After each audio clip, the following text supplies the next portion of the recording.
กั้งเอานี่ออกด้วยผ่าหลังด้วยนะน้องออยครับมายำวันนี้เดี๋ยวจะพูดนะจ๊ะ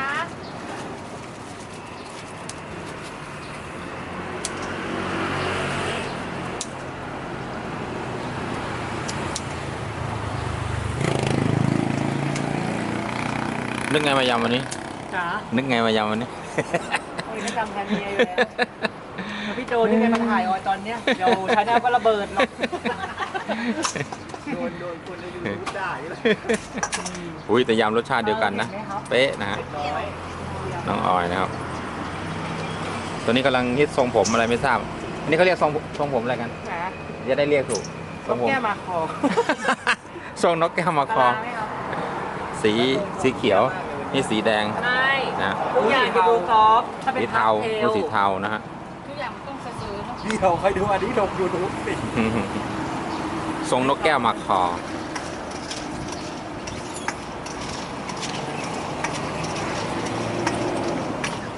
น้ำเยอะจังเลยมุกหมดแล้ว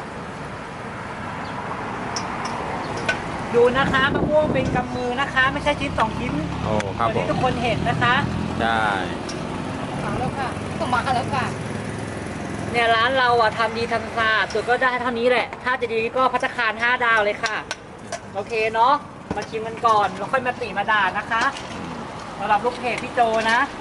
เจ้าของร้านฝากบอกต่อด้วยค่ะแล้วก็อีกตัวที่ชอบมาด่าไว้ที่ชุดดำอ๋อเนารัดเลยเหรออะไรเนารัดติดอยู่ไม่ใส่ใจนั้นอะไรนะครับบางทีก็ลบใส่ปลาร้าไหมพี่ส่งมันได้เครื่องไม่ได้เหรอพี่โจคนเล่นจิ้งจกเห็ดกลางไม่ใส่ปลาร้ามาอีกแล้วคุณชายมันบอกอีกแล้วคุณชายรู้มั้ยมันบอกอีกแล้วเดี๋ยวมา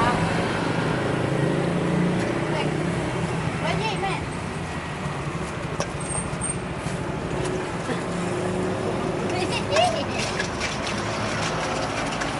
โอ้ถอนขนไก่เร็วถอนขนเร็วถ้าถอนตัวหำไก่อ่ะเสร็จแล้วครับแป๊บเดียวโอ้ยำไวเหมือนกันนะน้องออยนะครับอะไรต้องสั่งเลยเนาะต้องหยิบบัตรคิวหรอกเป็นไปเลยใส่บัวนะไม่เผ็ดมากจ้ะปีกระบอกอะไรนะไข่กินได้แบบนี้งงกวนจะดีดำจังเลยอ่ะนี่คือดำไหมเดี๋ยวกี่ถุงจับมือหน่อยโอ้ยมือสากตำแตงบ่อยงานน่ะตำปลาไหมลูกเวลาไหมไปหลอกจับมือให้อีกแล้วเปล่ามือเขาสากอะไรเขายังไงเนี่ยตำแตงบ่อยไหมตำแตงบ่อยไหมไม่เป็นตำแตงคืออะไรพี่โจคะย้ายขยายความค่ะ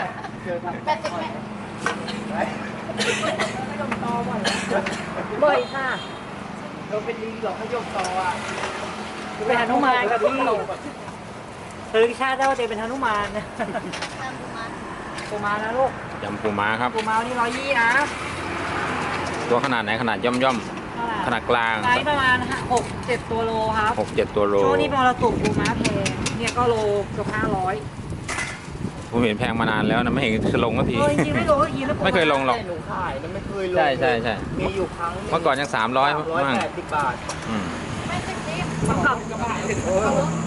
ต้องกลับไปซื้อปูเนี่ยปูน็อกมาขายแล้วไม่รู้ว่าเป็นเพราะว่าร้านยำขายเยอะขึ้นปูเลยแพงไม่รู้เหมือนกันนะพี่โจพากันขายอย่างอื่นไปกันบ้างนะฮะขายแต่ยำกันนะปูไม่ต่ำกว่า400นะฮะตอนนี้หนูใส่ปลาร้าไหมลูกใส่เครื่อง300นะนี่ค้ากับใบเกินควรแล้วนะดิแม่เนี่ยแต่บ้านไม่ถึงนี่ค้ากับใบเกินควรแล้วเอากระปุกไม่ยาวใส่ปลาแซ่บ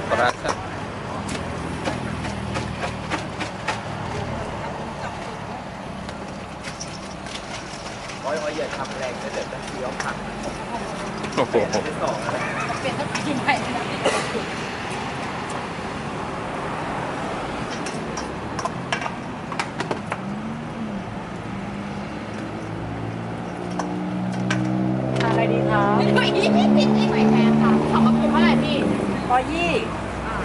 ตอนนี้ยังไม่ใช่เวลาโปรโมชั่น มันตีโค้งมันแม่ ช่วงโปรต้องขึ้นกว่านะลูก2 กระปุก 100อ่ะ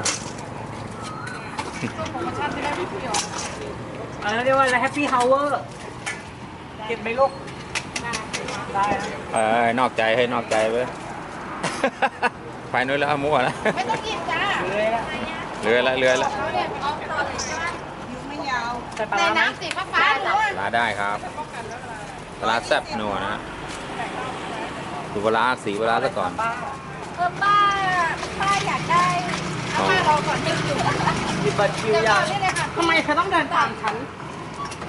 ไอ้แต่ก็ไปมุกมาตีโค้งไม่ได้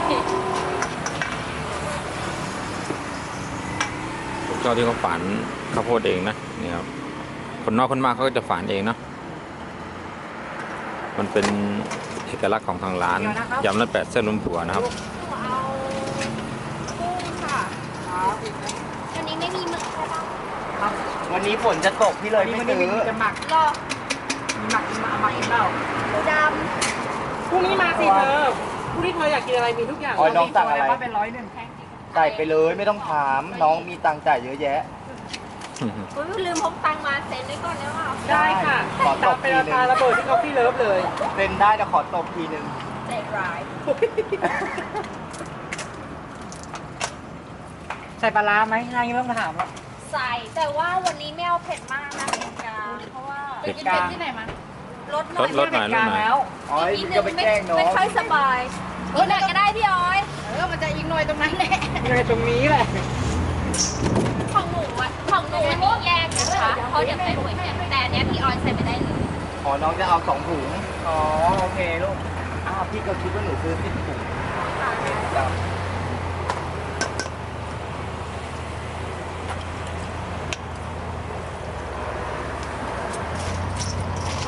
ปกติวันนี้หยุดไม่ใช่หรอ เปลี่ยนวันหยุดเป็นวันพุธแล้ว ตกลงวันพุธหน้า เวียนมาหยุดไว้ไม่ดีนะ ไลฟ์สดหรอก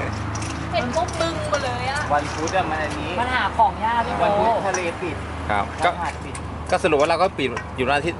วันพุธไปเลย แยก ไม่แยกนะลูกจับ แยก แล้วอีก แยก ถุง แยก นะถุงเดียวใช่ไหมจับพี่เอาอะไรดีครับ เอาหอยกับก้างค่ะ เอาหอยแล้วพี่ตับหอย เอาหอยด้วยนะคะ หอยแพงนะ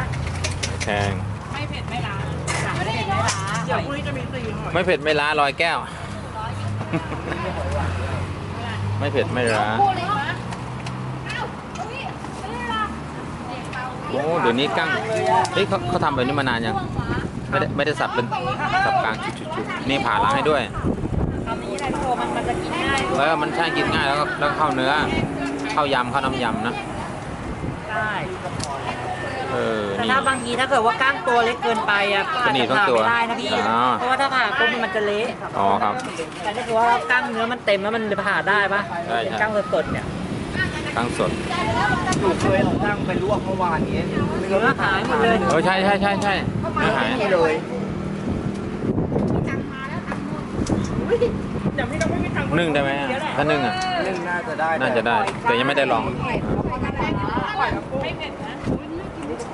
เดี๋ยวก็ไม่ล้านะ เอาหยิบไปเลยค่ะตัวละ10 บาท พอปะเนี่ย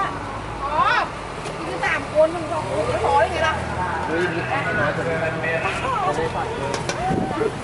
น้อยไม่ต่อไปนี้ไม่ต้องทำให้ลูกค้าเยอะแล้วนะ เพราะเขาทำเยอะเขากินแค่ถุงเดียว2 ถุง ทำให้น้อยเชื่อ คิดราคาเดิมป่ะ คิดราคาเดิม เลย มา ทำให้ เล น้อย ย ล พี่ ง โจเดี๋ยวก็อย่ามาอีกหรอ ไม่เรา ลูก ล้อ ค้า เล่น ชอบบอกว่ากินไม่หมดค่ะเดี๋ยวหนูก็เลยบอกว่า ต้องกิน2 คน หนูก็เลยบอกว่างั้นเดี๋ยวหนูทำให้น้อยลงก็ได้พี่ได้สั่งเพิ่ม เราให้ในร้านพัฒนาแค่ไหนนะราคาเท่าเดิมครับพี่โจ ครับผม วินอยากอยู่เคียงข้างลูกค้าครับทำอร่อยเหมือนเดิม เราจะไม่เอาเปรียบลูกค้า เราก็ไปก่อนลูกค้า เราแบบว่าสบายๆไม่ซีเรียสนะคะ เดี๋ยวครับยำไวนะ เดี๋ยวนี้ วันเนี้ยฉันหน้าพี่โจอ่ะแล้วอุ่นแน่ ถ่ายออยลุงเนี่ย ไม่มีอะไรครับ เหมือนเดิมว่าคนชอบดูนะน้องออยน้องออฟนะยำล้ำ8แซ่บลืมผัวดูป้ายชื่อก่อน ที่เขาตัวของไอพีมันอยู่ เหรอ ไอพีเยาวราชเดี๋ยวก็ได้ละให้อีกหน่วยงานตรวจสอบ เปลี่ยนเป็นอะไร เช็คเลยอ่ะจะรู้ว่าคนนี้เล่นอยู่ที่ไหนเครื่องอะไรยังไงเงี้ยไอพีเครื่องมันจะขึ้นอย่าง